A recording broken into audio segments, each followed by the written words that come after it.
Hello बच्चों, आज का वीडियो बहुत ही ज़्यादा इम्पोर्टेंट होने वाला है। इस वीडियो से क्वेश्चन बोर्ड एग्जामिनेशन में ज़रूर आएगा। ठीक है, अब हम इसके पहले वीडियो में हम पढ़ चुके हैं अवतल दर्पण द्वारा प्रतिबिंब का बनना, जिसमें से केवल 5 स्थिति हुई थी, एक स्थिति बची थी, उसको बताएंगे और दर्पण के सूत्र के आधार पर आंकिक प्रश्न बताएंगे, जो आंकिक प्रश्न बोर्ड एग्जामिनेशन में आएगा। क्लियर है? चलिए शुरू करते हैं। दिया अवतल दर्पण द्वारा प्रतिबिंब का बनना, इसमें से हम 5 स्थिति पहले वीडियो में हम देख चुके हैं। जो लास्ट स्थिति है उसको हम देखेंगे। लास्ट स्थिति क्या है? जब वस्तु मुख्य फोकस तथा ध्रुव के बीच रखी हो या फिर स्थित हो। ठीक है,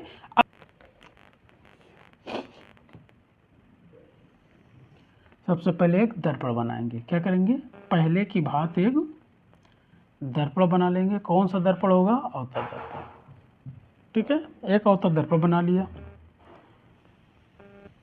ये क्या है? मुख्य अक्ष। एक हमने मुख्य अक्ष खींच लिया। इसका नाम क्या दे दिया? दर्पण का मध्य बिंदु क्या होता है? ध्रुव। ठीक है, अब ध्रुव से इस रेखा को मिला दिया, उसको बोलते हैं मुख्य अक्ष। ठीक, ध्रुव से कुछ दूरी पर हमने ले लिया एफ है। एफ क्या है? मुख्य फोकस। ठीक है, ध्रुव से कुछ दूरी पर एक बिंदु है, उसका नाम क्या है? मुख्य फोकस। जितनी दूरी पर ध्रुव से एफ है, उतनी ही दूरी पर एक बिंदु हम एफ से और ले लेंगे। ठीक है, जितनी दूरी इस बिंदु से अर्थात बिंदु पी से इस बिंदु तक है, ये बिंदु क्या है? मुख्य फोकस। उतनी ही दूरी पर मुख्य फोकस से अर्थात इस बिंदु से अदर एक बिंदु ले लेंगे ये। ठीक है, आप लोग स्केल का प्रयोग करेंगे। जितनी दूरी ये होगी उतनी ही दूरी आपकी ये हो जाएगी। ठीक है, अब इस स्थिति में क्या करेंगे? क्या क्वेश्चन कह रहा है? मुख्य, ठीक है, मुख्य फोकस तथा ध्रुव के बीच वस्तु रखिए। अब हम क्या करेंगे? ये मुख्य फोकस है और ये क्या है? ध्रुव। इसके बीच एक वस्तु हम रख देंगे। क्लियर है? अब इसमें इस वस्तु पर 2 किरणें हम आपतित करवाएंगे। ठीक है, क्योंकि 2 किरणों से आपका प्रतिबिंब बनता है। ठीक, तो 2 किरणों को हम उपयोग करेंगे। एक किरण हम क्या करेंगे? मुख्य अक्ष के समांतर आपतित कराएंगे। ठीक है, ये मुख्य अक्ष, इसके समांतर हमने क्या किया? आपतित करवा दिया। इससे टकराई। दर्पण से टकराने के पश्चात कहाँ से होकर गुजर जाएगी? मुख्य फोकस से होकर गुजर जाएगी। क्लियर हुई बात? तो इससे टकराई तो कहाँ से होकर गुजर जाएगी? मुख्य फोकस से। देखिए, क्लियर हुई बात? और दूसरी रेज इस प्रकार हम आपतित कराएंगे। ठीक है, दर्पण पर इस प्रकार आपतित कराएंगे कि परावर्तन के पश्चात वक्रता केंद्र से होकर गुजरे। क्लियर हुई बात? तो क्या करेंगे? हम इसको भी क्या करेंगे? ऐसे आपतित कराएंगे। ये देखिए, हमने आपतित करवा दिया और ऐसे इससे इस पर दर्पण पर पड़ेगी और दर्पण से टकराने के बाद वक्रता केंद्र से होकर पास हो जाएगी। चलिए यहाँ हम पॉइंट दे देते हैं, कुछ दूरी पर हो गया ज़्यादा। ठीक है, यहाँ पर दे दिया हमने। क्लियर हुई बात? तो देखिए, इधर का स्पेस कम था पर धीरे धीरे धीरे धीरे धीरे धीरे बढ़ता जा रहा है। इसका मतलब ये दोनों रेजे, दोनों किरणें एक दूसरे को कभी भी काटेंगी इधर नहीं। जब इस साइड में नहीं कटेगी तो क्या करेंगे? इन्हीं किरणों को दर्पण के दूसरी ओर बढ़ाएंगे। क्लियर हुई बात? तो इन किरणों को क्या करेंगे? दर्पण के दूसरी ओर बढ़ाएंगे और रियल में नहीं, वास्तव में नहीं, हम दिमाग में रखेंगे कि ये इमेज कहीं आगे पर बनेगा। क्लियर? तो इस किरणों को हम क्या करेंगे? डॉट करके बढ़ा देंगे।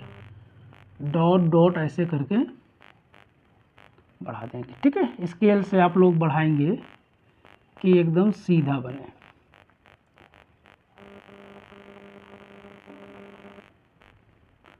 ठीक, ऐसे निकल जाएंगे। तो प्रतिबिंब कहाँ पर? देखिए, ये दोनों यहाँ पर कटेंगी तो प्रतिबिंब कहाँ बनेगी? यहाँ पर बन जाएगा। ठीक है, प्रतिबिंब इस साइड में यहाँ पर बन जाएगा। क्लियर है? एक बार फिर से समझ लीजिए। ठीक है, हमने क्या किया? एक वस्तु रखा कहाँ पर?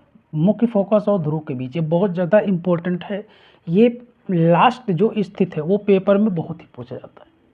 ठीक है, चलिए, जब हमने क्या किया? सबसे पहले इस वस्तु पर 2 किरणें हमने गिराई, ठीक, प्रकाश की 2 किरणें हमने आपतित कराई, जो एक मुख्य अक्ष के समांतर गई, मुख्य अक्ष के समांतर जाएगी तो दर्पण से टकराने के पश्चात मुख्य फोकस से होकर गुजर जाएगी।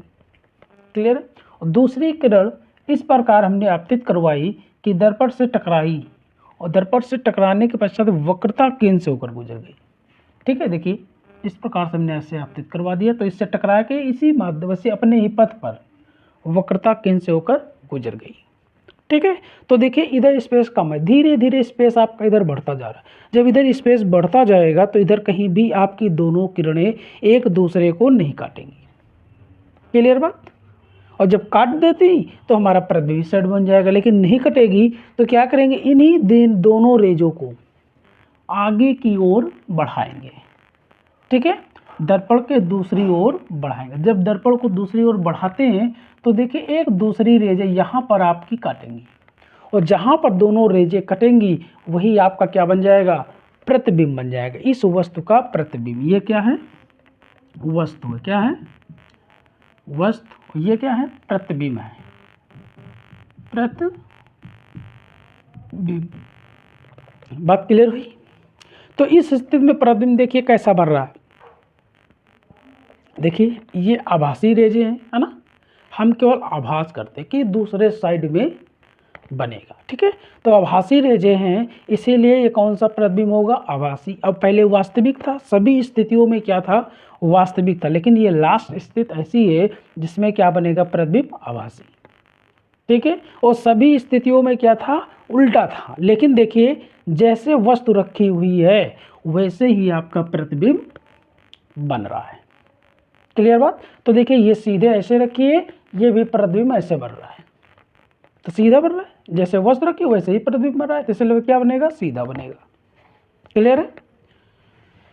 और क्या होगा, दर्पण के दूसरी ओर बने रहा है। देखिए दर्पण के इधर ही बन रहा था, ठीक है, तो वस्तु के दूसरी ओर बन रहा है ना, वस्तु तो इधर रखी लेकिन दर्पण के पीछे बन रहा है, ये भी कह सकते हैं। ठीक है, वस्तु की ओर नहीं है, वस्तु की दूसरी ओर है। क्लियर है? तो क्या हो जाएगा, इस स्थिति में लिख देंगे, इस स्थिति में प्रतिबिंब क्या होगा, आभासी होगा। क्या होगा, आभासी। क्लियर है? और क्या होगा, सीधा होगा। क्या होगा, सीधा होगा। और कैसा बन रहा है, देखिए वस्तु से बड़ा बन रहा है। क्या बन रहा है, वस्तु से बड़ा, वस्तु से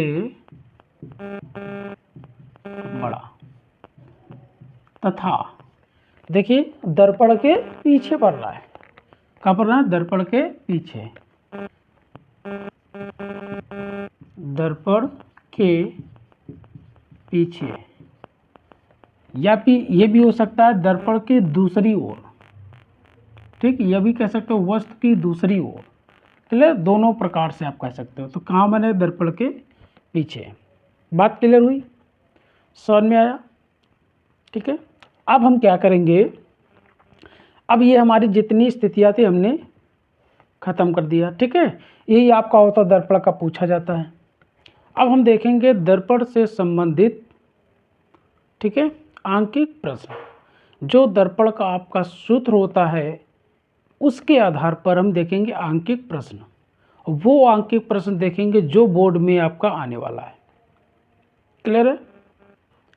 चलिए शुरू करते हैं, इसको इरेज कर देते हैं।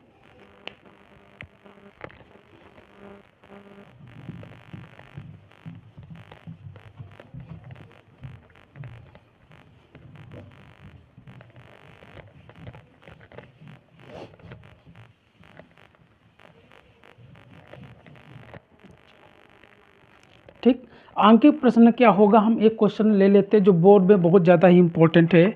आपका गिवन है, दिया गया है, ठीक है, और अच्छे से आप लोग समझिए, जो बहुत ही ज़्यादा इम्पोर्टेंट होने वाला है। ठीक है, कह रहा है 15 सेंटीमीटर फोकस दूरी वाले, चलिए हम लिख देते हैं 15 सेंटीमीटर फोकस दूरी वाले 15 सेंटीमीटर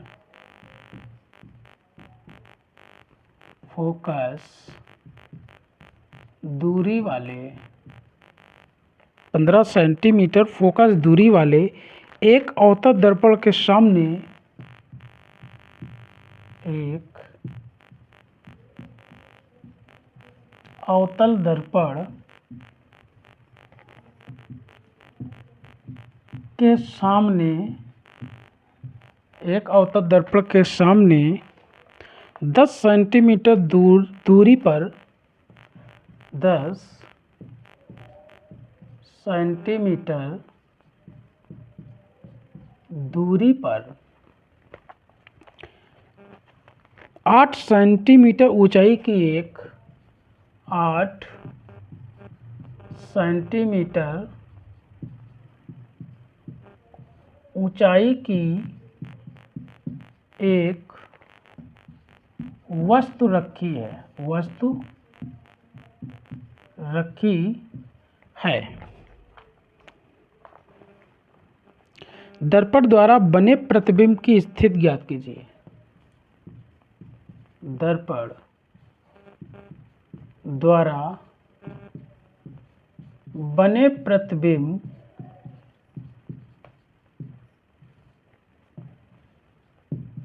की स्थिति ज्ञात कीजिए। बात क्लियर है? ये आपका क्वेश्चन दिया गया है। चलिए एक बार फिर से पढ़ लेते हैं, फिर इसको हम क्या करते हैं, हल करते हैं। क्या दिया है?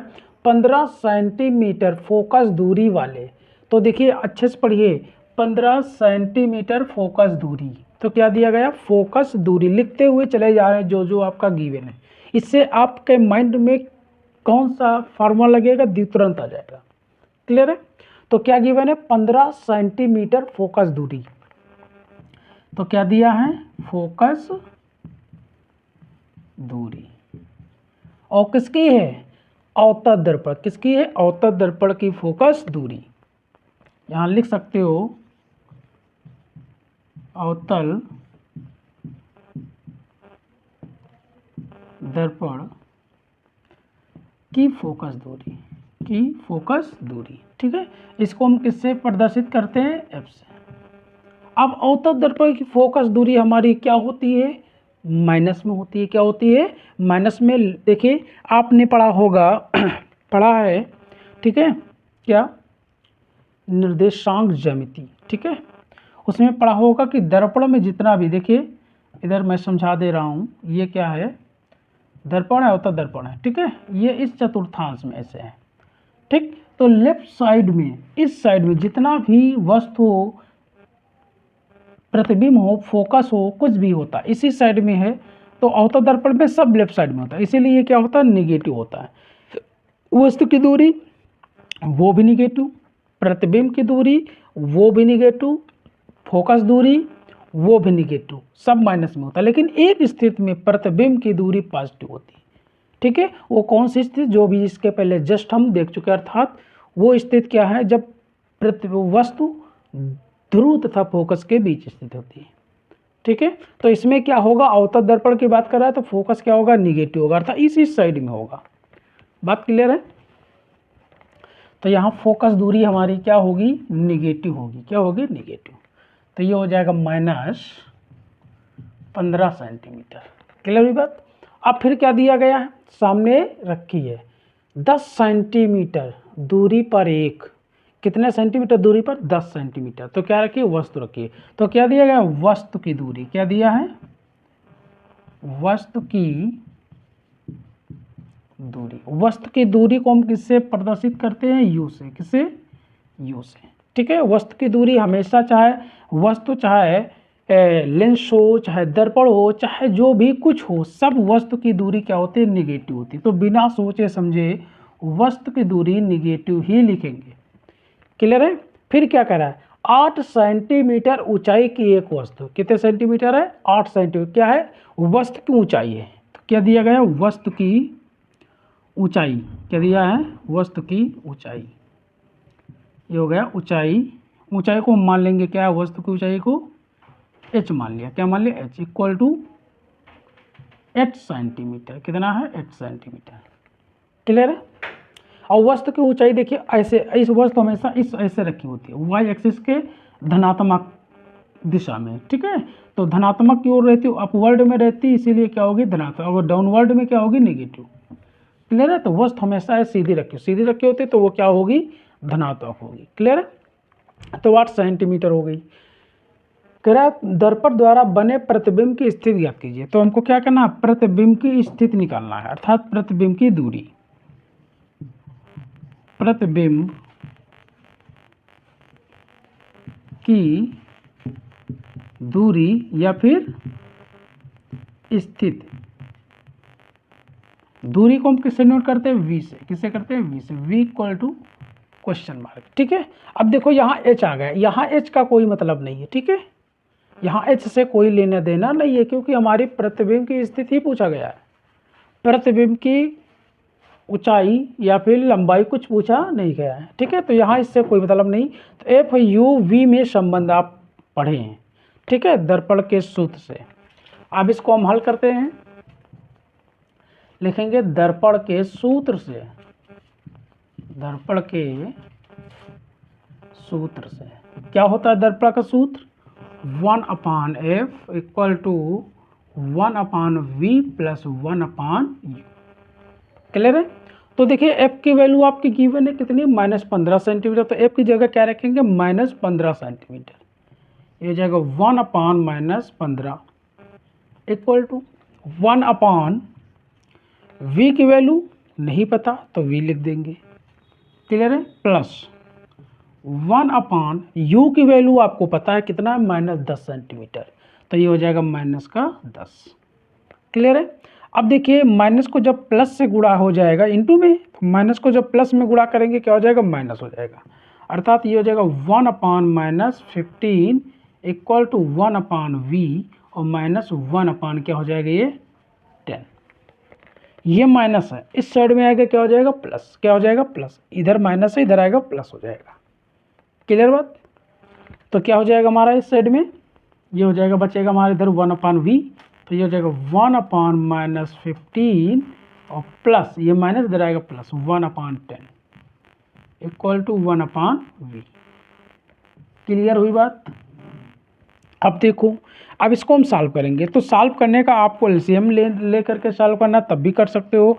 तो मैं आपको एकदम सिंपल ट्रिक बता रहा हूँ। ठीक है, सिंपल एकदम ट्रिक बता रहा हूँ। देखो, इसके सामने ये, इसको गुणा कर दो, इसके सामने ये, इसको गुणा कर दो, नीचे मल्टीप्लाई करो, बस काम खत्म। 10 को 1 से मल्टीप्लाई करेंगे, ये हो जाएगा 10।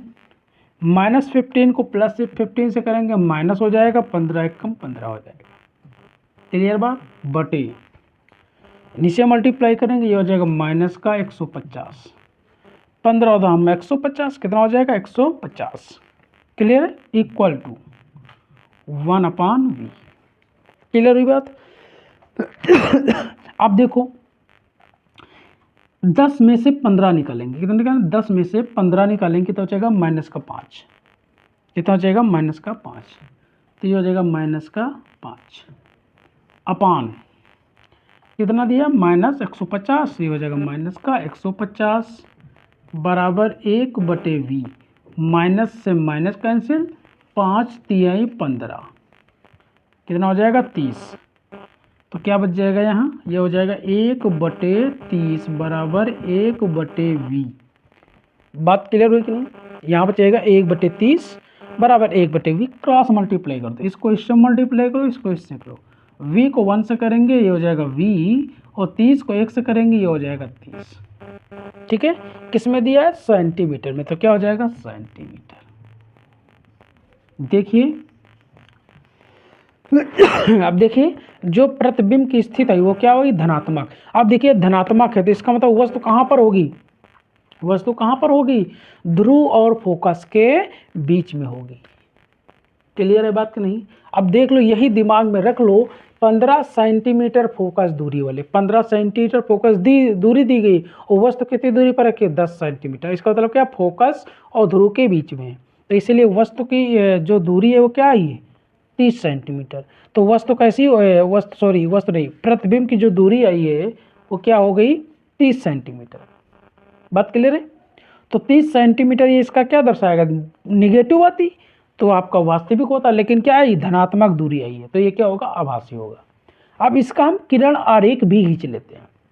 ठीक है, किरण आरेख खींचने को आता है कि किरण आरेख खींचिए, तो किरण आरेख जैसे खींचने को आएगा वैसे ही इस क्वेश्चन को 7 नंबर में दे दिया जाएगा। हाई स्कूल में 7 नंबर में और इंटर में आपका लॉन्ग में दे दिया जाएगा। क्लियर है? चलिए अब इसका हम किरण आरेख खींच लेते हैं। ये आपका सॉल्व हो गया। क्या जो प्रतिबिंब की स्थिति होगी कितनी होगी 30 सेंटीमीटर पर होगी। क्लियर है? इसको इरेज करके इसका हम किरण आरेख खींच लेते हैं, उससे भी क्लियर हो जाएगा। आप लोग स्केल का प्रयोग करेंगे किरण आरेख के लिए। ठीक है, मैं अपने आप इसको मान रहा हूँ। क्लियर? चलिए किरण आरेख खींचना मैं बता दे रहा हूँ। चलिए स्क्रीनशॉट लेना है ले लो।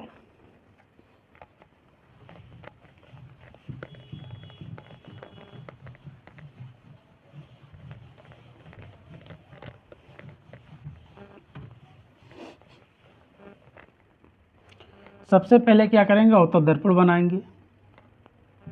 क्या बनाएंगे? अवतल दर्पण।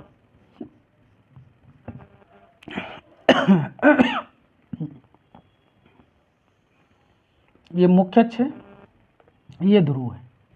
ठीक है, अब देखिए फोकस दूरी कितनी है 15, तो यहाँ मान लेंगे यहाँ पर ये फोकस है एफ है, ये क्या है 15, इसके बीच की दूरी कितनी है 15 सेंटीमीटर है।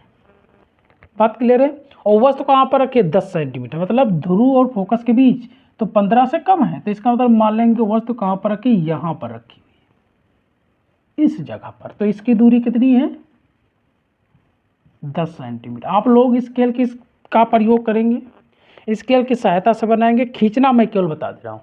ठीक, आप लोग स्केल रखिएगा ध्रुव से, यहाँ से ऐसे स्केल रखिएगा 15 सेंटीमीटर जहाँ पर है वहाँ पॉइंट रख देना, फिर वहाँ एफ नाम दे देना। ठीक है, लिख देना 15 सेंटीमीटर। फिर इसके बाद स्केल रखें कि भाई 10 सेंटीमीटर जहाँ पर होगा, 10 सेंटीमीटर जहाँ पर आएगा वहाँ पॉइंट रखेंगे। फिर ये जो ऊंचाई जो वस्तु है वो 8 सेंटीमीटर, कितने सेंटीमीटर 8, तो इसकी जो लंबाई ऐसे रखना स्केल, तो इसमें ऐसे रखोगे तो 8 सेंटीमीटर जहाँ पर होगी वहाँ पॉइंट रख देना, वस्तु रख देना। ये क्या है वस्तु है, क्या है वस्तु है।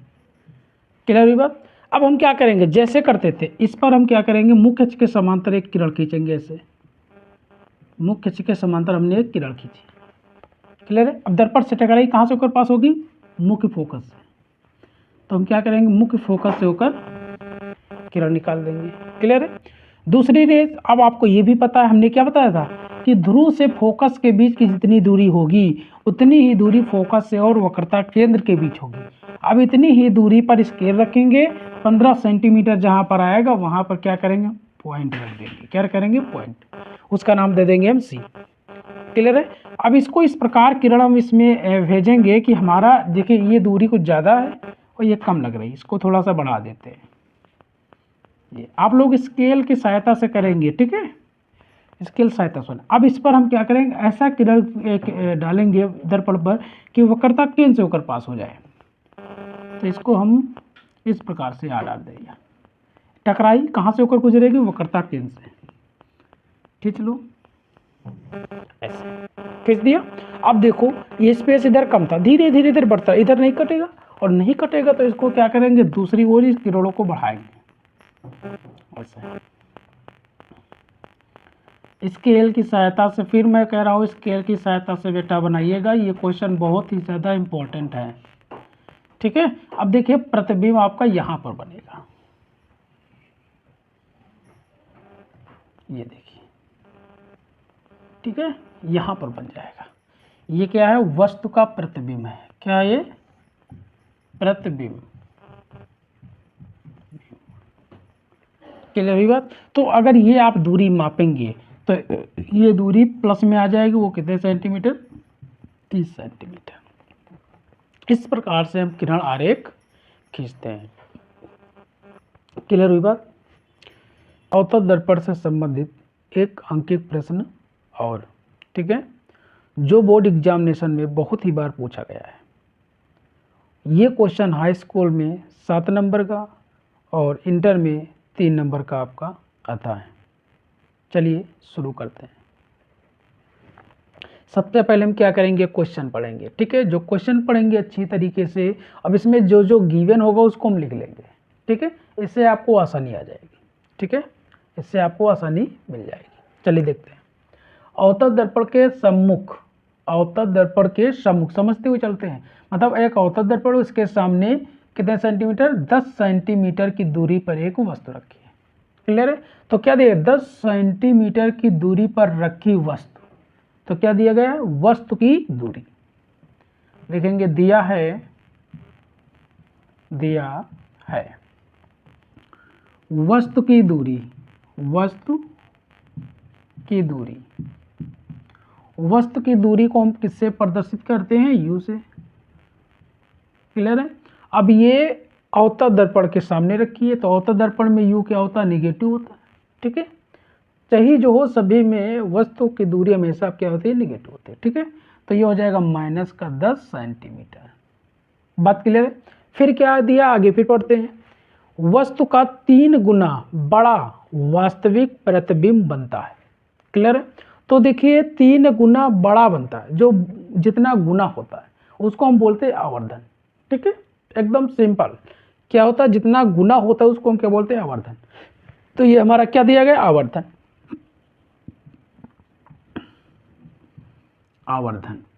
आवर्धन को किससे डिनोट करते हैं, m से। तो m बराबर कितना दिया गया है, 3। कितना दिया है, 3। फिर क्या कह रहा है, अवतल दर्पण की वक्रता त्रिज्या ज्ञात कीजिए। क्या ज्ञात करना है हमको, अवतल दर्पण की वक्रता त्रिज्या। अवतल दर्पण की वक्रता त्रिज्या, और वक्रता त्रिज्या को हम किससे प्रदर्शित करते हैं, r से। किससे करते हैं, r से। क्लियर है? तो r बराबर हमारा क्या, हमको क्या करना है, फाइंड करना है। क्लियर है? अब देखो r की वैल्यू फाइंड करने के लिए हमको f की वैल्यू पता होना चाहिए। ठीक है, क्योंकि r इक्वल टू हमारा क्या होता है, 2f होता है। ठीक है, जो वक्रता त्रिज्या है फोकस की क्या होती है, 2 गुनी होती है। ठीक, तो f ज्ञात करने के लिए हमको u v की वैल्यू पता होना चाहिए, लेकिन इसमें u तो गिवन, लेकिन v नहीं दिया गया। तो v नहीं दिया गया तो क्या करेंगे, v की वैल्यू हम फाइंड कर लेंगे। क्लियर है? तो आपने आवर्धन पढ़ा है, क्या होता है, प्रतिबिंब की दूरी तथा वस्तु की दूरी का अनुपात क्या कहलाता है, आवर्धन कहलाता है। क्लियर है? दोबारा समझ लो एक बार और। ठीक है, प्रतिबिंब की दूरी तथा वस्तु की दूरी का अनुपात क्या कहलाता है, आवर्धन कहलाता है। ठीक है, फार्मूला हमारा क्या होता है, लिखेंगे। चूंकि m इक्वल टू हमारा क्या होता है, v/u अवतल दर्पण में। ठीक है, क्योंकि अवतल दर्पण में जब वास्तविक प्रतिबिंब बनेगा तो v की जो स्थिति होगी वो भी निगेटिव होगी, और u की जो स्थिति होगी वो भी निगेटिव होती है। मैंने कैंसिल होकर प्लस ही आता है, इसलिए m इक्वल टू क्या आ जाएगा, v/u। क्लियर बात?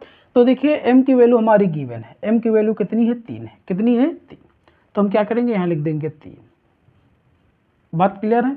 फिर देखिए v की वैल्यू हमको नहीं पता है, तो v हो जाएगा ऊपर। क्लियर है? u की वैल्यू हमारी कितनी दी गई, -10, तो यहाँ कितना हो जाएगा, -10। बात कन्फर्म हुआ?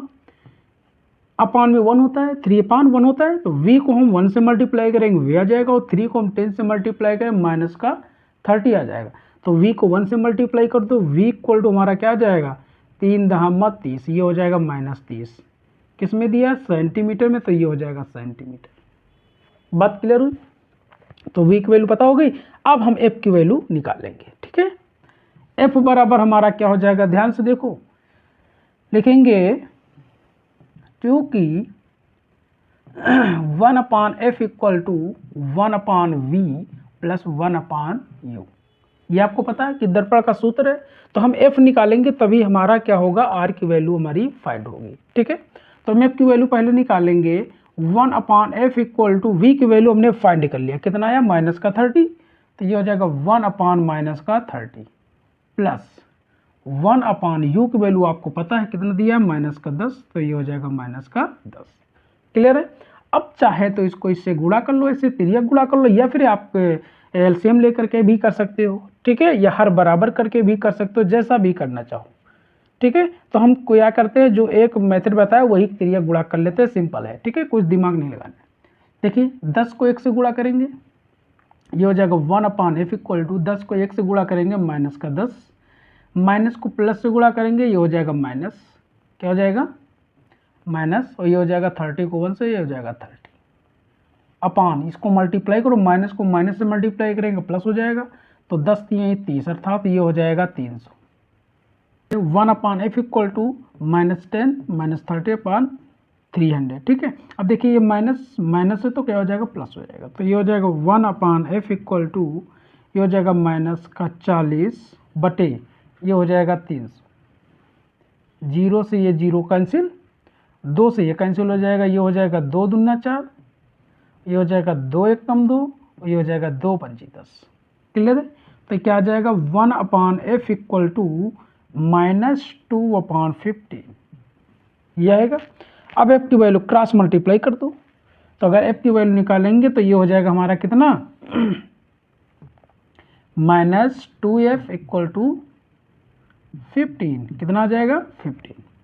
अब f की वैल्यू फाइंड कर लो, तो ये इंटू में इधर जाएगा डिवाइड में हो जाएगा, तो f इक्वल टू हो जाएगा 15/-2, किस में दिया सेंटीमीटर में, तो ये हो जाएगा सेंटीमीटर। ये बात समझ में आई। अब हमको क्या निकालना है, आर निकालना है। आर वैल्यू निकालने के लिए हम क्या करेंगे, तो आपको पता है, लिखेंगे चूंकि आर बराबर हमारा कितना होता है 2f, क्या होता है 2f, तो f की वैल्यू पुट कर दो। f की वैल्यू हमने निकाला है कितना 15/-2, तो यहाँ f की जगह क्या रखेंगे 15/-2, 2 इंटू 15/-2, सेंटीमीटर में सेंटीमीटर 1 2, देखिए 2 से ये 2 हमारा कैंसिल, क्या बचेगा हमारा r बराबर 15, माइनस का है तो माइनस हो जाएगा -15 सेंटीमीटर, ठीक है। इस प्रकार से क्या करेंगे, वक्रता त्रिज्या की वैल्यू हम फाइंड करेंगे, ठीक है। तो वक्रता त्रिज्या लिखेंगे, आता वक्रता होता दर्पण की वक्रता त्रिज्या कितना हो जाएगा -15 सेंटीमीटर। बात क्लियर हुई। अगर हमको इसका किरण आरेख खींचना है, ठीक है, तो इसका हम क्या करेंगे, इस सवाल का किरण आरेख भी खींच लेते हैं, ठीक। किरण आरेख खींचने के लिए भी आपका आता है, ठीक है। किरण आरेख जैसे खींचने के लिए आएगा तो वो आ जाएगा आपका 7 नंबर में, ठीक है, हाई स्कूल वालों के लिए। इसको इरेज कर दे, स्क्रीनशॉट लेना ले सकते हो।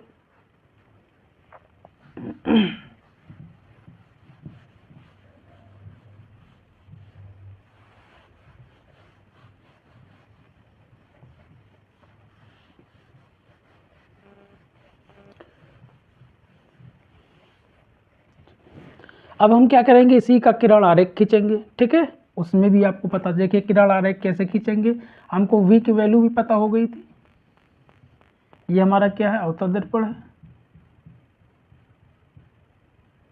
ठीक है। अवतल दर्पण से कितनी दूरी पर है, 10 सेंटीमीटर दूरी पर वस्तु रखी हुई है। तो क्या करेंगे, एक वस्तु मान लेंगे ये f है, ठीक है, f है।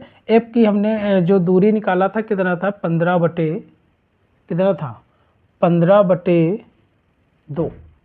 ठीक है, 15/2 f की वैल्यू था, अर्थात 15/2 करेंगे तो 7 सेंटीमीटर लगेगा। लेकिन वस्तु कहाँ पर रखी है 10 सेंटीमीटर, फोकस दूरी के पीछे यहाँ पर थी, इस जगह वस्तु थी। ये हमारी वस्तु के इसकी फोकस दूरी कितनी थी -15/2, ये थी, अर्थात 7.5 आ जाएगा, ठीक है। तो इसकी दूरी कितनी, फोकस दूरी थी 7.5, वस्तु की दूरी हमारी कितनी है 10 सेंटीमीटर, कितनी है 10 सेंटीमीटर। इधर सब होता है जब नेगेटिव होता है, ठीक है।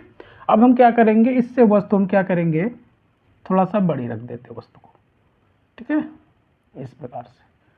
अब हम क्या करेंगे, एक रेज मुख्य अक्ष के समांतर डालेंगे, दर्पण से टकराएगी, दर्पण से टकराने के पश्चात फोकस से होकर गुजर जाएगी, क्लियर बात।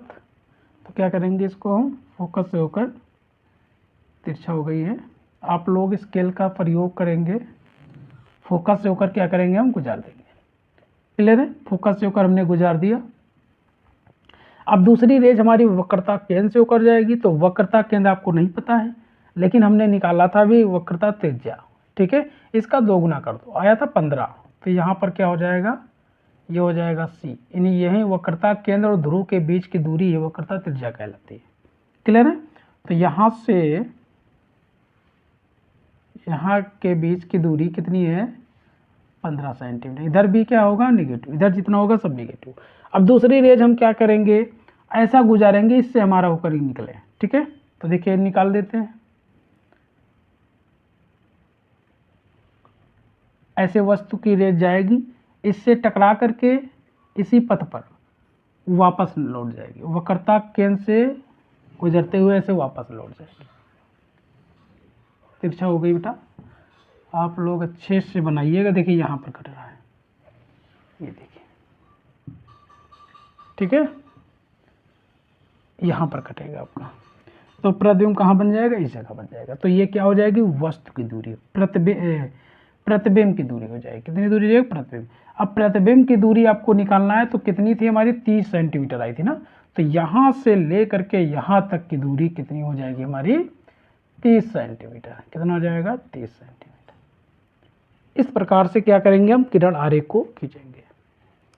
ठीक है।